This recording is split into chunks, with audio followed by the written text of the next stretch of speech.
Chama cha wazee wanaume Tanzania kimeiomba serikali kutoa fursa mbalimbali kwa wazee ikiwemo mikopo pamoja na matibabu ili waweze kujikwamua kiuchumi. Tuiangazia taarifa hii.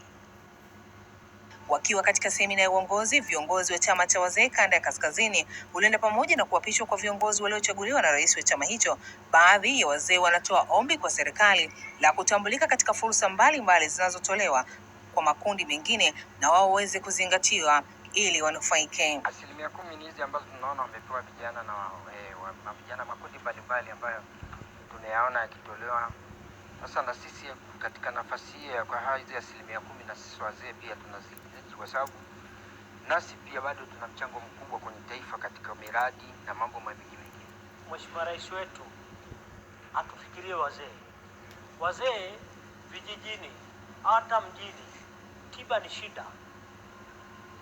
Kuna wazee vijana wako mjini lakini vijijini wakiumwa matumizi hamna, ni shida. Tulikuwa tunaomba ile unafuu kwenye ile bima ya 1.5 laki atupunguzie au wasamee wazee wale ambao wameshatambulika.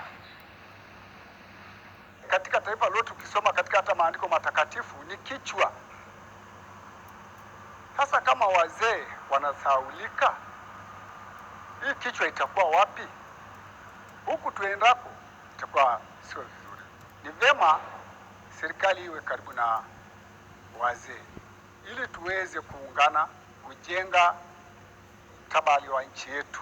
Kwa upande wake, rais wa chama hicho Tadei Mchena anatumia nafasi hiyo kuwataka wanaume kujiunga na chama hicho ili waweze kunufaika na fursa mbalimbali, ikiwa ni kuelekea katika mkutano mkuu wa kwanza wa chama hicho.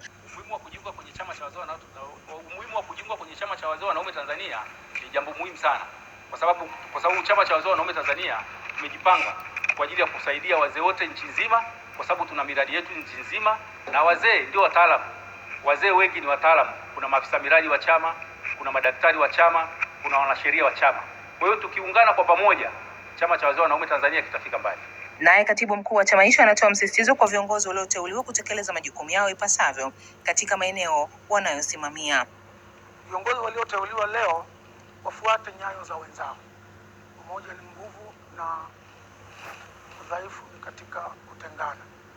Washirikiane. Niliwahi kusema wakati mmoja kwamba wafuate katiba ya chama, vikao vimeandikwa pale, na pia kuna vikao vya dharura. Kunapotokea jambo ambalo wameshindwa kabisa, basi waniletee mimi katibu mkuu, na nimeshawahi kuambia kila mara wasio wanaruka wanaenda kwa rais bila kupita kwangu mimi. Chama cha wazee Tanzania pia kimeteua maafisa habari wawili wanaotarajiwa kuapishwa hivi karibuni. Beatrice Gerard, Star TV, Arusha.